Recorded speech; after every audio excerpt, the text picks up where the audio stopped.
Hello students, last class में हम लोगों ने डिस्कस किया था problems based on Coulomb's law, और उसी से रिलेटेड हम लोग और कुछ और प्रॉब्लम जो स्टैंडर्ड क्वेश्चंस होता है ना, उसको हम लोग यहाँ पर डिस्कस करेंगे, है ना। लेट अस सी, एक इस टाइप का क्वेश्चन हम लोग करते हैं जो हर जगह हम लोग इसको यूज करेंगे।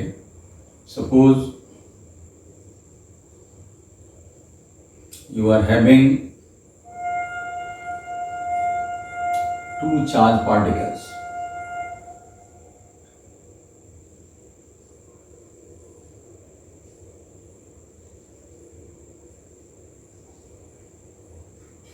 Two charged particles, say A and B.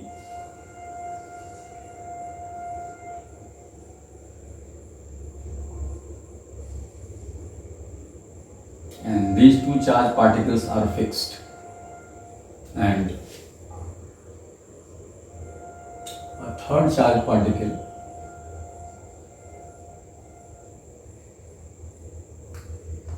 this is kept on the perpendicular bisector of line joining the two charges, like this.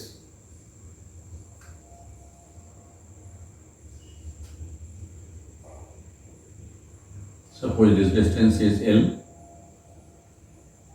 and this is also L, and the third charge particle, say Q naught, is kept here, plus Q naught.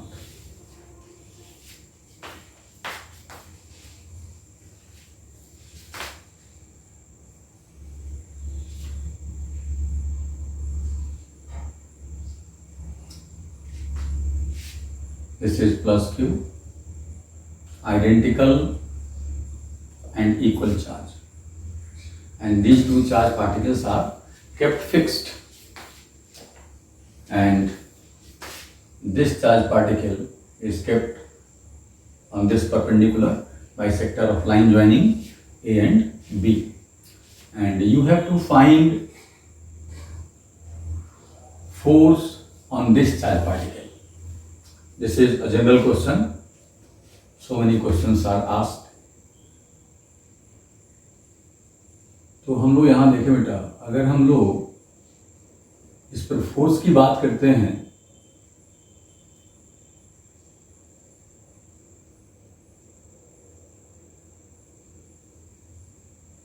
this plus Q naught obviously will experience force due to this charge and force due to this charge.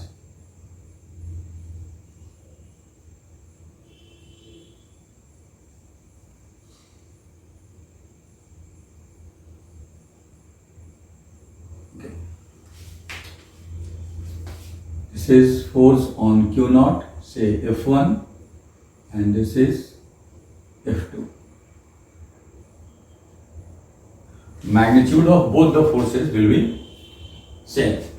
F1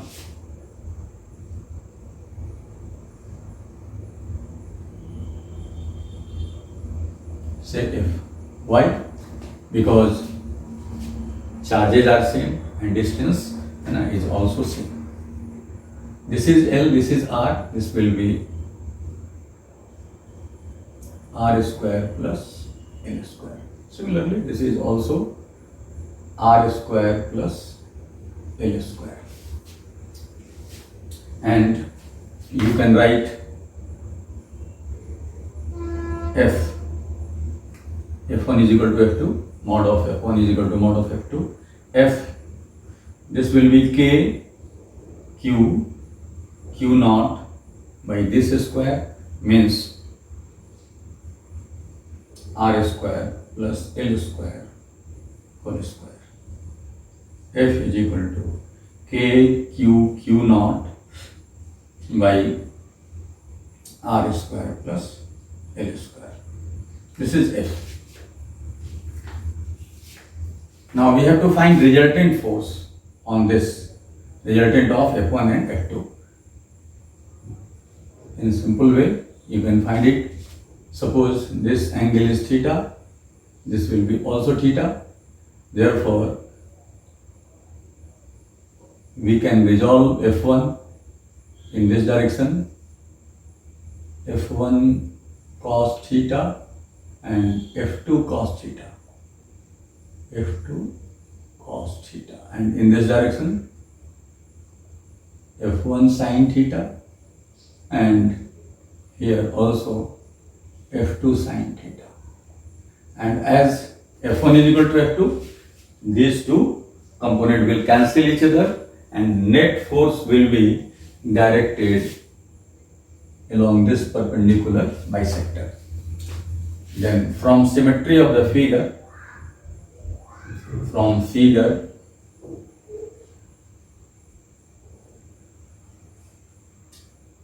net force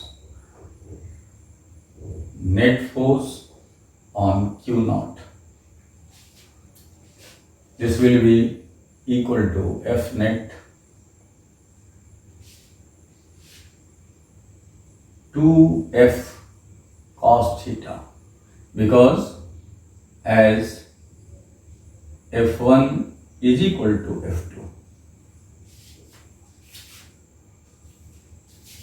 Now we can write F net 2, F is how much? K Q naught by R square plus L square, and cos theta from figure, cos theta is R by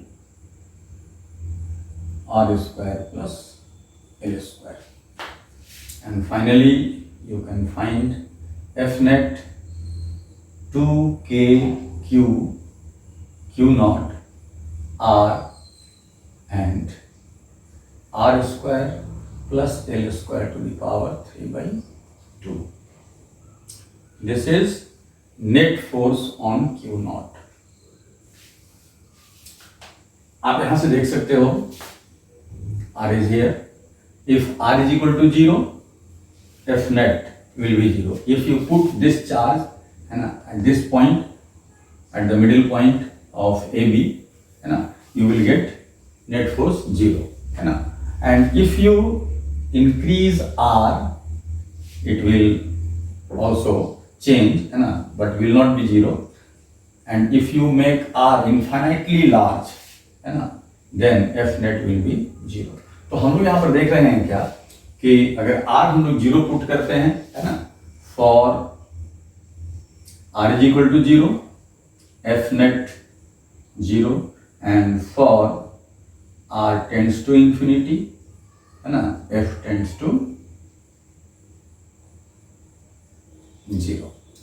अगर हम ये distance बहुत बड़ा कर देते हैं then force will become 0, और अगर यहाँ भी रखते हैं R को 0 कर देते हैं तब भी फोर्स 0 होगा, और बीच में ये कहीं 0 नहीं होगा.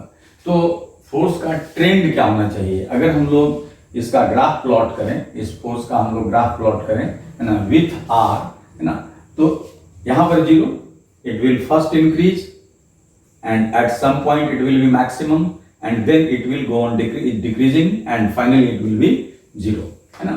तो हम लोग इसका ग्राफ प्लॉट कर सकते हैं. ठीक है, तो अगर हम देखें यहाँ पर इसका ग्राफ प्लॉट करके, तो ग्राफ जो होगा इसका, उसका जो नेचर होगा like this.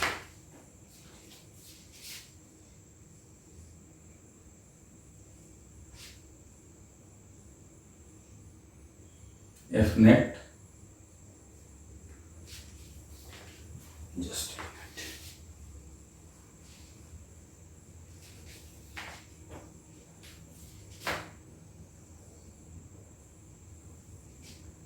F net, and here R, force will vary like this.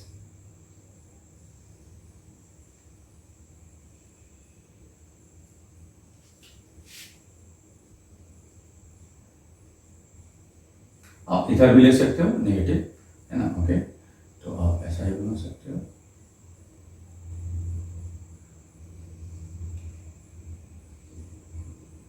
नहीं, यस. और यहाँ पर हम देख रहे हैं कि R के एक पर्टिकुलर वैल्यू के लिए हियर ऑल्सो आर के एक पर्टिकुलर वैल्यू के लिए, है ना। अगर आर हम पॉजिटिव ले रहे हैं तो फोर्स ऊपर की तरफ, आर हम नेगेटिव ले रहे हैं तो फोर्स नीचे की तरफ, है ना। इसलिए हम लोग इधर पॉजिटिव इधर नेगेटिव दिखाए हैं। If you plot mod F, है ना, तो ग्राफ एक ही साइड हम लोग दिखाएंगे, and this is F max here also, F max. तो हम लोग यहाँ देख रहे हैं कि आर का एक पर्टिकुलर वैल्यू है ना, ये दोनों साइड, जहां पर हम लोगों को ना फोर्स का वैल्यू मैक्सिमम मिलेगा। और ये चीज हमेशा हम लोग को ध्यान रखना है ना। जनरल क्वेश्चन के लिए हम लोग यहाँ पर आर का वैल्यू फाइंड कर सकते हैं एफ मैक्सिमम के लिए, है ना। तो for F max D F net by D R, this will be 0, ठीक है। तो अगर हम लोग इसको सॉल्व करें, ठीक है, तो हम लोग सॉल्व करके देखते हैं। अगर हम इसको डिफरेंशिएट करें आर के रेस्पेक्ट में, है ना, तो पहले इसको हम लोग थोड़ा सिंपल फॉर्म में लिख देते हैं। F net this is 2k Q naught and R multiplied by R square plus L square to the power -3/2। अब हम इसको डिफरेंशिएट कर सकते हैं, D F net by D R, this is product of two function. आप constant को बाहर ले लें, 2k Q naught, and first को आप छोड़ दें, सेकंड को डिफरेंशिएट करें, this is -3/2, okay, and R square plus L square -3/2 -1 multiplied by differentiation of this r square 2r plus 0, okay, and then plus इसको आप यहाँ पर छोड़ दें, तो r square plus l square to the power 3/2 and differentiation of r is 1। अब आप इसको देखें, for maximum or minimum, for f net maximum, max और f net minimum, आप जानते हैं df net by dr, this should be equal to 0। तो अगर हम इसको 0 से इक्वेट कर दें तो हम लोग को मिलेगा 0, दिस इज इक्वल टू, आप यहां से कुछ कॉमन ले सकते हैं, you can take this is -3/2, okay, है ना। You can take R square plus L square -3/2 outside the bracket, 2k Q naught, और अगर इसको आप ब्रैकेट से बाहर लें तो डिनोमिनेटर में आ जाएगा R square plus L square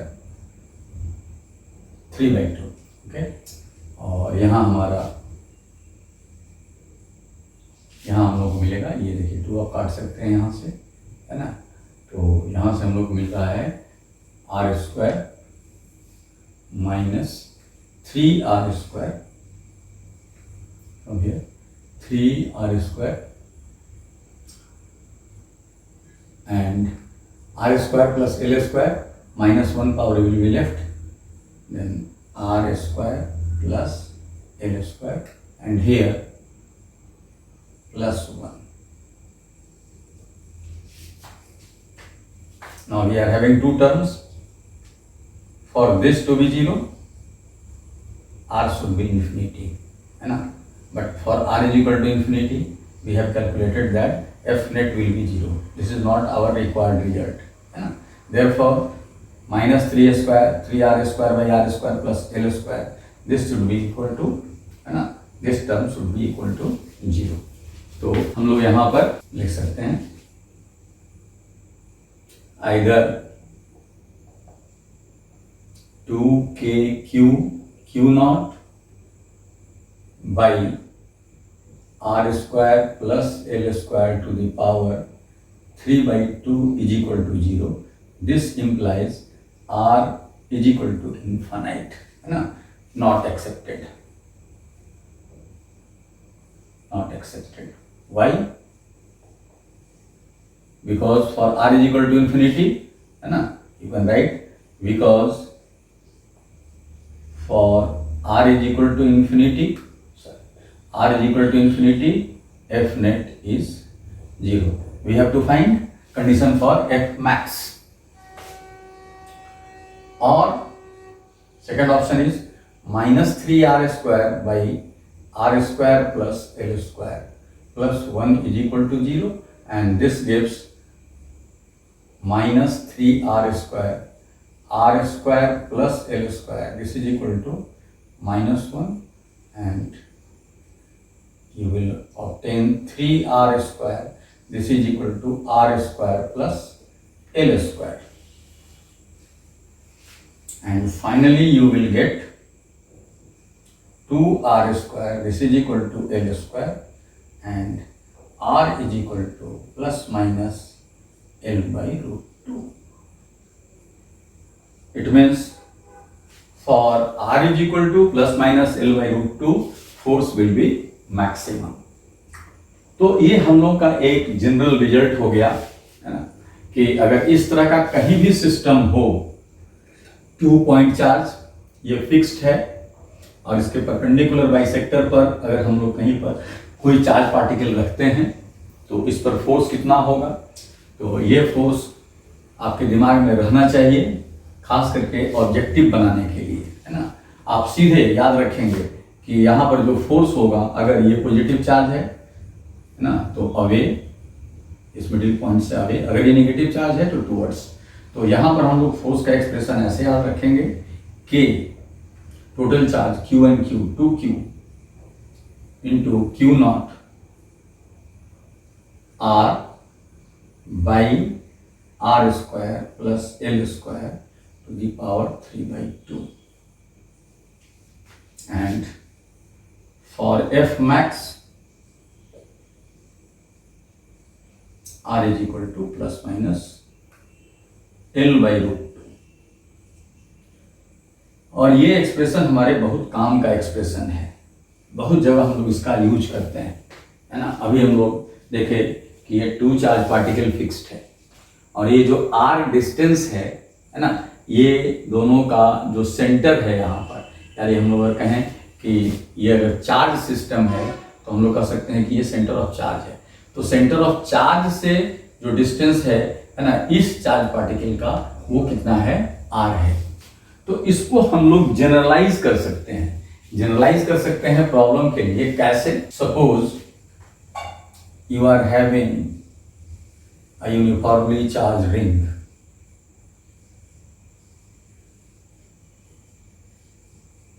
आपके पास एक यूनिफॉर्मली चार्ज रिंग है,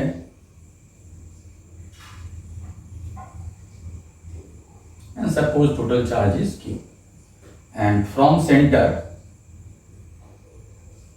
this is center, at a distance R, a point charge again plus Q naught is kept।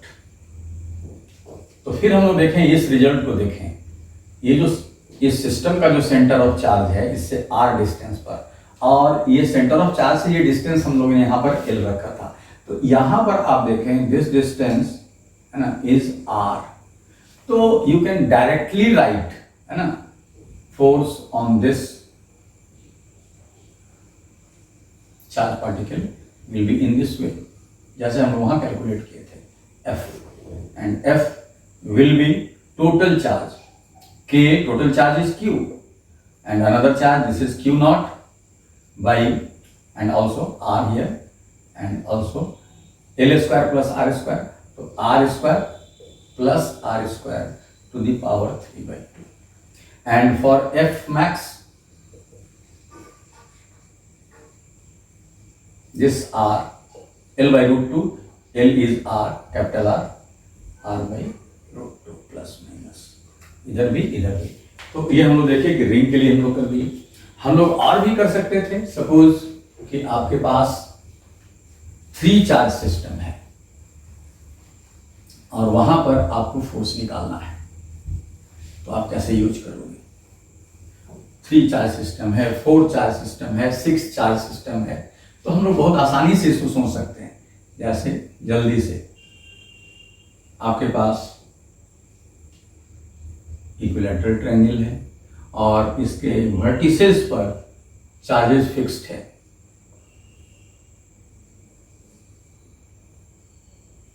और फिर यहां सपोज कीजिए आपके पास ये साइड लेंथ दे रखा है,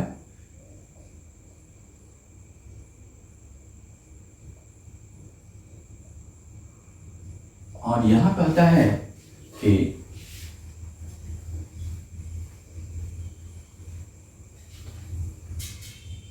यहां पर फिर हम लोग यहां देख सकते हैं this is centre of charge, है ना, सिमेट्री है। तो यहां कहता है कि if a point charge plus Q naught is kept equidistant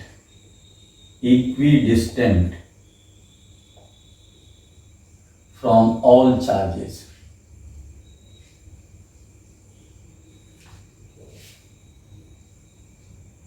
at a distance r from center of triangle, find net force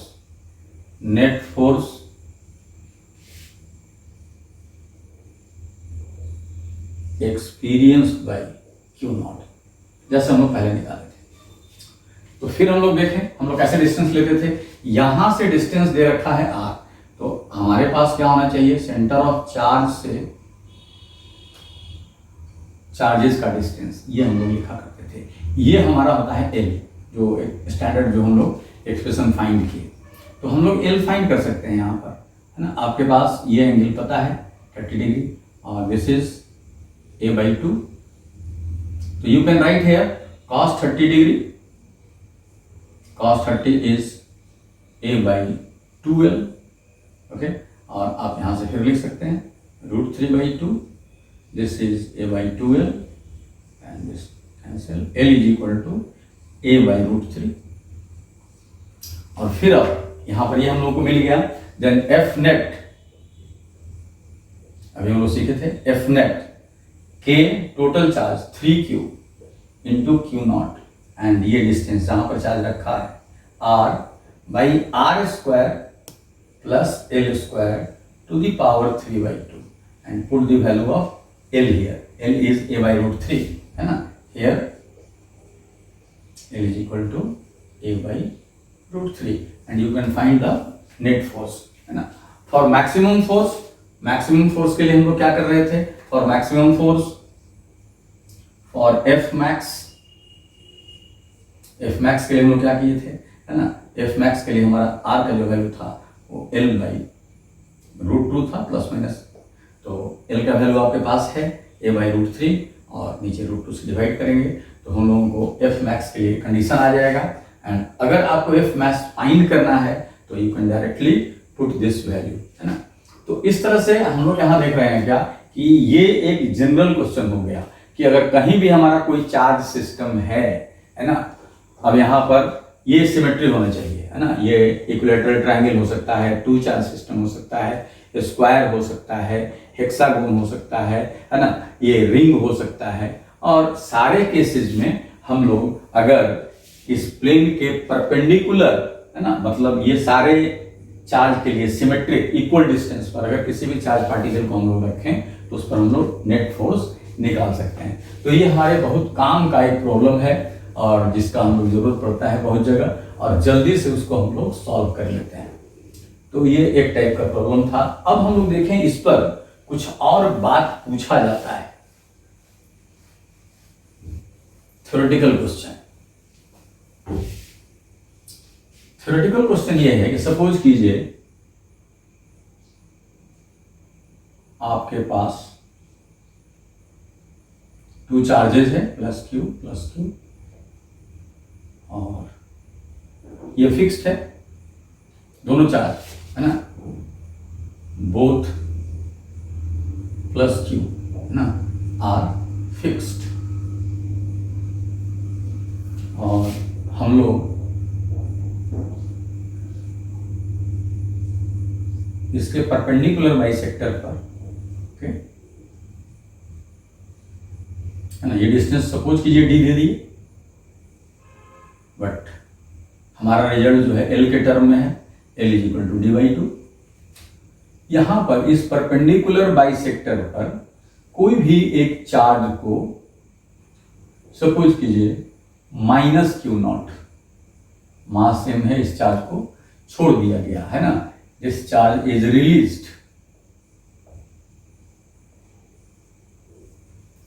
तो अगर इसको हम रिलीज करते हैं, जो सिस्टम हम लोगों का था, जैसे मिडिल पॉइंट, तो इस पर जो नेट फोर्स लगेगा नीचे की तरफ लगेगा। अगर नीचे की तरफ फोर्स लगा तो अगर हम छोड़ेंगे तो ये जो है मूव करना शुरू करेगा, और जब मूव करेगा यहाँ से यहाँ तक तो फोर्स क्या होगा, यहाँ आकर के फोर्स जीरो होगा, है ना, लेकिन ये चार्ज एक्सेलरेट करेगा यहाँ पर मैक्सिमम वेलोसिटी, लेकिन जैसे ही ये इधर जाएगा, है ना, फोर्स इधर लगने लगेगा, और कुछ दूर जा करके, मतलब सिमेट्री से ये जितना डिस्टेंस ये है, सपोज कीजिए कुछ भी आर डिस्टेंस है, ये आर दिया हुआ नहीं है, तो इधर आकर के ये रुक जाएगा और ये टू एंड फ्रो इस तरह से मूव करेगा। तो अगर इसको रिलीज करते हैं तो ये जो है हमारा ऑसिलेट करेगा, है ना, हियर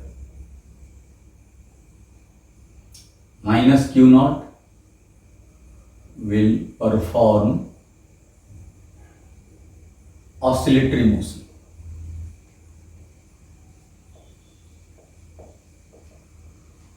तो ये ऑसिलेट करेगा, लेकिन इसको क्वेश्चन पूछा जाता है कि अगर हम लोग इसका मोशन से this point is P to O ले, how force on this charge particle will vary with time, और how acceleration of this charge particle will vary with time, है ना। तो यहां पर क्वेश्चन दे दिया कि if minus q naught is released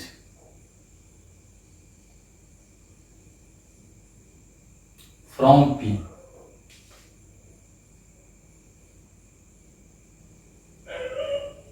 how its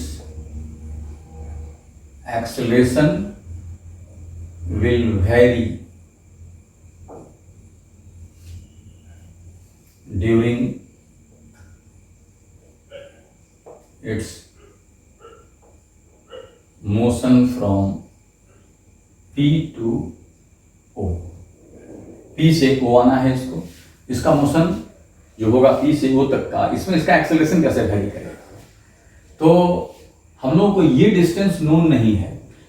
हम लोग पढ़े थे कि इस लाइन पर अगर हम मूव करें तो होता क्या है, यहाँ फोर्स जीरो है, मतलब यहाँ आते आते एक्सेलरेशन जीरो हो जाएगा।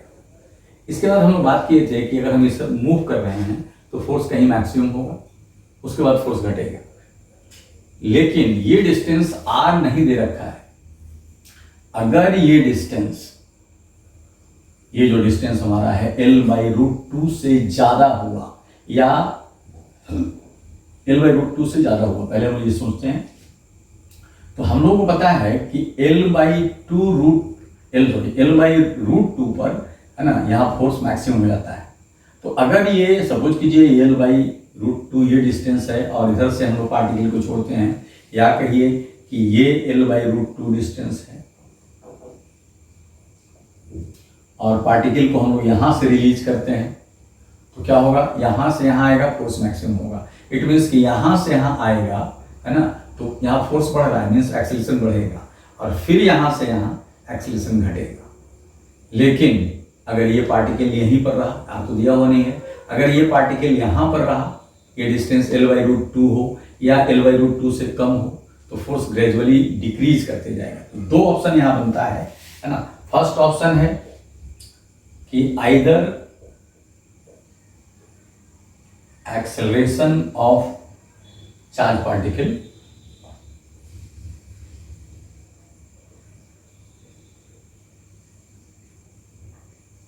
will first increase and then decrease, और दूसरा दूसरा ऑप्शन क्या बनता है, और दूसरा ऑप्शन बनता है कि acceleration will continuously decrease, acceleration will continuously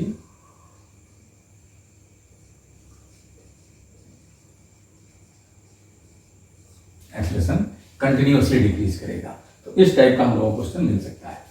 दूसरा है कि कभी कभी ये पूछा जाता है, ये ऑसिलेटरी मोशन है, अगर हम इस आर को इस एल के कंपेरिजन में बहुत छोटा कर दें तो मोशन कैसा होगा। तो हम लोग एक्सप्रेशन देख करके है ना उसको बताएंगे कि ये सिंपल हार्मोनिक मोशन हो जाएगा। और अगर सिंपल हार्मोनिक मोशन है तो उस केस में पूछता है कि इसका टाइम पीरियड ऑफ ऑसिलेशन क्या होगा।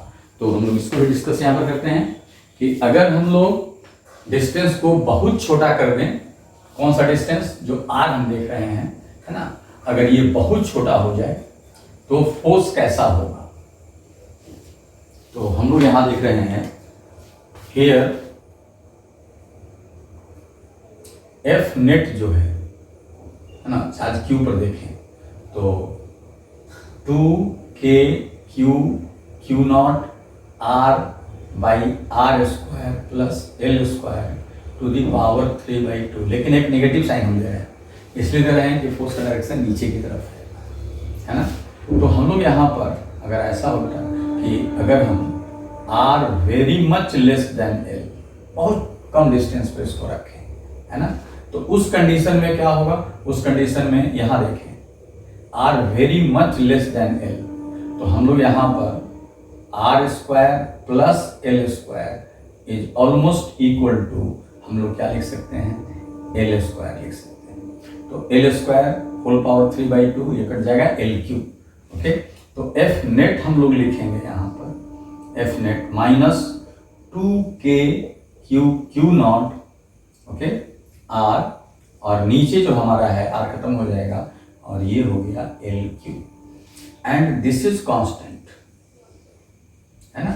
तो अगर हम यहाँ से इसको एक्सेलरेशन के फॉर्म में लिखें तो m into A this is equal to minus 2k Q naught R by L Q, and finally a is equal to minus 2k Q naught by m L Q are.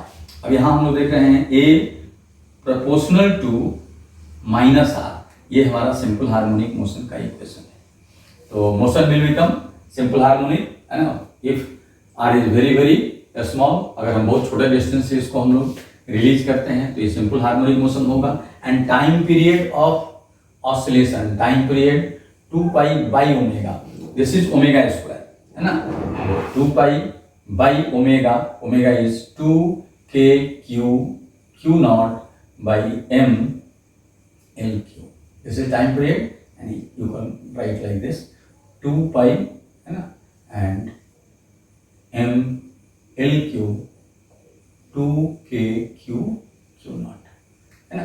तो इस तरह से हम लोग यहाँ बता देख सकते हैं।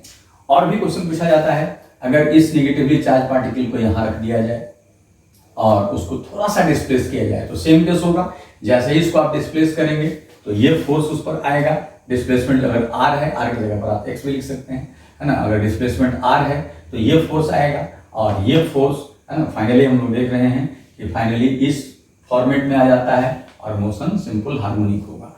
तो यहाँ पर रख करके अगर हम लोग किसी भी निगेटिवली चार्ज पार्टिकल को थोड़ा डिस्प्लेस करके छोड़ दें तो वो सिंपल हार्मोनिक मोशन परफॉर्म करेगा। ओके, इसमें एक चीज और पूछा जाता है, जो चार्ज पार्टिकल्स है फिक्स्ड है, जैसे पहले था सेम क्वेश्चन फिक्स्ड, और यहां पर एक थर्ड चार्ज पार्टिकल को मिडिल पॉइंट पर यहाँ पर प्लस क्यू या माइनस क्यू कुछ भी रख देते हैं। सपोज कीजिए माइनस क्यू नॉट यहाँ रख दिए, मास m है, ये डिस्टेंस l और ये भी l है, and charges plus Q R fixed. तो यहां देखेंगे ये इक्विलिब्रियम में है, हियर नेट फोर्स 0 है, here minus q naught is in equilibrium. यहां पर पूछता है कि इसका नेचर ऑफ इक्विलिब्रियम कैसा है।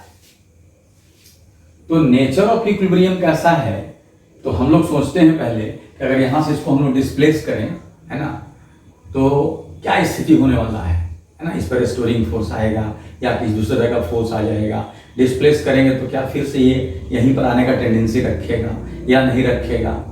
तो अभी हम लोग जो बात किए कि अगर ये चार्ज इस परपेंडिकुलर बाइसेक्टर के एलॉन्ग, केवल इसी लाइन के एलॉन्ग मूव कर सकता है, जैसे यहां हमने ग्रुप बना दिया ऐसे, और इसी लाइन पर अगर ये मूव कर सकता है, तब तो आप कह देंगे इसको डिस्प्लेस करेंगे, इस पर स्टोरिंग फोर्स लगेगा, तो कहेंगे ये स्टेबल इक्विलिब्रियम है। लेकिन अगर इन जनरल पूछ दिया जाए, तो इन जनरल का मतलब है हम किसी भी डायरेक्शन में अगर इसको हम डिस्प्लेस कर दें, सपोज कीजिए इधर हम कर दें, इधर हम कर देंगे, है ना, इससे पास चला जाएगा, यहाँ अट्रैक्टिव फोर्स ज्यादा होगा, इधर हम लोग डिस्प्लेस करेंगे तो इधर ही चला जाएगा, है ना। ओके, इधर हम लोग कहीं कर दें तो फिर से इधर आने वाला नहीं है, इधर हम कर दें तब भी इधर आने वाला नहीं है। तो इन जनरल अगर यहाँ नेचर ऑफ इक्विलिब्रियम पूछे, है ना, तो हम लोग जनरल हम लोग क्या कहेंगे, नेचर ऑफ इक्विलिब्रियम ये अनस्टेबल। लेकिन इसमें एक रेस्ट्रिक्शन है, if minus q naught is restricted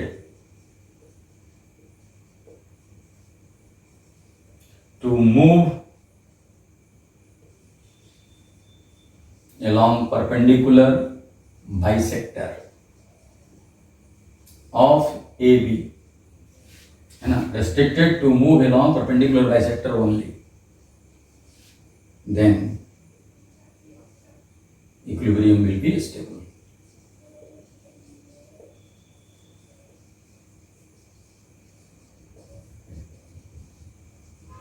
उसी तरह से अगर हम लोग यहां पर पॉजिटिव चार्ज रख दें, यहां पर नेट फोर्स 0 है, पॉजिटिव चार्ज रखें या नेगेटिव चार्ज रखें, नेट फोर्स यहां 0 है, again it is in equilibrium.